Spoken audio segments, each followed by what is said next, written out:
आज एक बहुत पुरानी लेकिन बड़ी दिलचस्प कहानी की बात करते हैं। ये उन कहानियों में से हैं जो नस्लों से चली आ रही हैं और सच पूछें तो इनका सबक आज भी उतना ही जरूरी है जितना पहले था।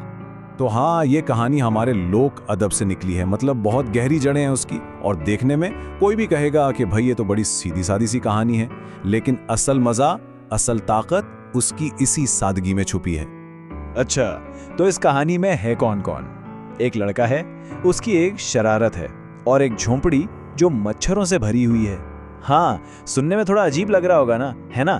पर यकीन करें, सारा हंगामा बस यहीं से शुरू होना है। और इस कहानी का कमाल पता है क्या है? ये हमें बताती है कि कैसे एक बिल्कुल आउटपटांग सा, एक बेवकूफ़ी भरा आइडिया एक ऐसे वाक़े की वजह बनता है जिससे सबको, जी हाँ, सबको एक बड़ा ज़बरदस्त सबक मिलता है। तो चलें शुरू करते हैं और मिलते हैं कहानी के मरकजी किरदार से। अब उसे हीरो कहें या विलन, यह फैसला तो बाद में होगा।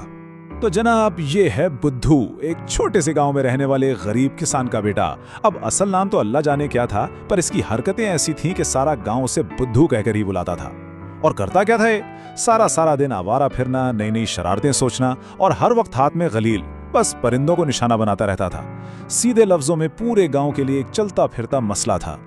यहां से कहानी में एक ट्विस्ट आता है, एक ऐसी दरख्वास्त जो बिल्कुल गलत बंदे से कर ली गई। तो सीन कुछ यूं है कि बारिशों का मौसम चल रहा है।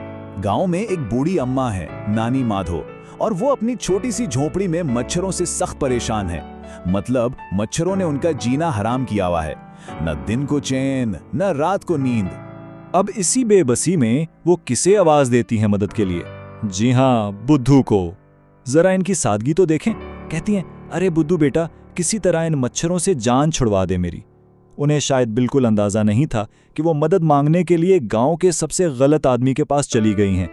अब बुद्धू ने जैसे ही मदद की बात सुनी, वो तो फौरन तैयार हो गया, लेकिन उसके दिमाग में जो हल चल रहा था ना, वो कोई सोच भी नहीं सकता था।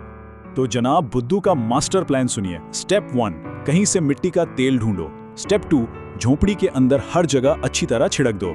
स्टेप 3, माचिस की तीली जलाओ। और स्टेप 4, जो सबसे जरूरी था, वहां से भाग जाओ। मतलब ये मच्छर मारने का नहीं, सीधा सीधा घर जलाने का प्लान था।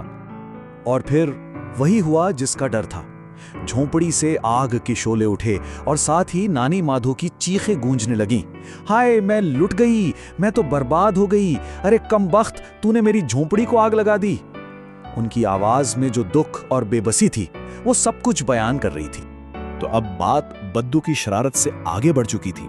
अब फोकस उस तबाही पर था जो हो चुकी थी और उसके नताइज पर। यहाँ जरा सोच का फर्क देखें। बुद्धू क्या सोच रहा था कि वाह, क्या जबरदस्त तरीका निकाला है मच्छरों से छुटकारा पाने का। लेकिन बाकी गांव वालों के लिए ये एक तबाही थी, एक ऐसा नुकसान जिसकी भरपाई जरूरी थी। हंगामा सुनकर गांव के लोग जमा हो गए। कुछ लोग तो नानी माधो को ही बोलने लगे कि भाई, ऐसे शरारती लड़के पर भरोसा किया ही क्यों।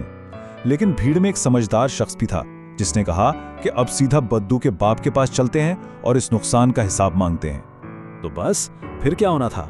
नानी माधो और कुछ गांव वाले मिलकर सीधा पहुंच गए बुद्धू के बाप के पास।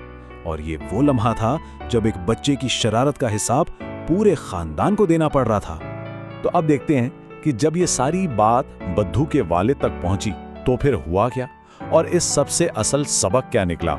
देखें, बुद्धू के वालिद एक जिम्मेदार आदमी थे। वो अपने बेटे की हरकत पर गुस्से से लाल पीले हो गए। उन्होंने सबसे पहले तो सबके सामने नानी माधो से माफी मांगी, फिर बुद्धू की खूब पिटाई की और सबसे अहम बात, उन्होंने वादा किया कि वो अपने पैसों से नानी की झोंपड़ी दोबारा बनवा कर देंगे। और वालिद की इस सख्ती का और इस पूरे वाक़े की शर्मिंदगी का बुद्धू पर गहरा असर हुआ। उसने रो रो कर तौबा की, वादा किया कि आइंदा कभी ऐसी शरारत नहीं करेगा और अपना सारा ध्यान पढ़ाई में लगा दिया। और दूसरी तरफ उसके वालिद ने भी अपना वादा पूरा किया।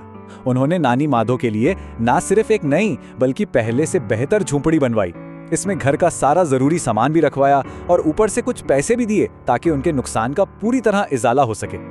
ये कहानी हमें एक लफ्ज का मतलब बहुत अच्छी तरह समझाती है, वो बाले जान।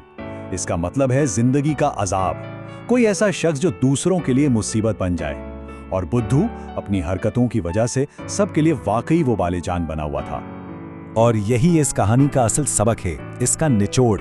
कि शरारती बच्चे जब हद से गुजर जाएं तो वो सिर्फ अपने माँ बाप के लिए नहीं बल्कि पूरे समाज के लिए, पूरे मुआशरे के लिए एक मसला बन जाते हैं। आखिर में ये कहानी ना एक बहुत गहरा सवाल छोड़ जाती है हमारे लिए कि गलती सुधारने के लिए क्या ज़्यादा ज़रूरी है, सिर्फ सजा दे देना या फिर उस नुकसान की तलाफी करना जो हुआ है। सोचें ज़रा, बुद्धू तो शायद मार के डर से सुधर गया, लेकिन नानी माधो का जो नुकसान हुआ वो तो उसके बाप के अमल से पूरा हुआ। तो असल इंसाफ क्या हुआ, इस पर सोचिएगा ज़रूर।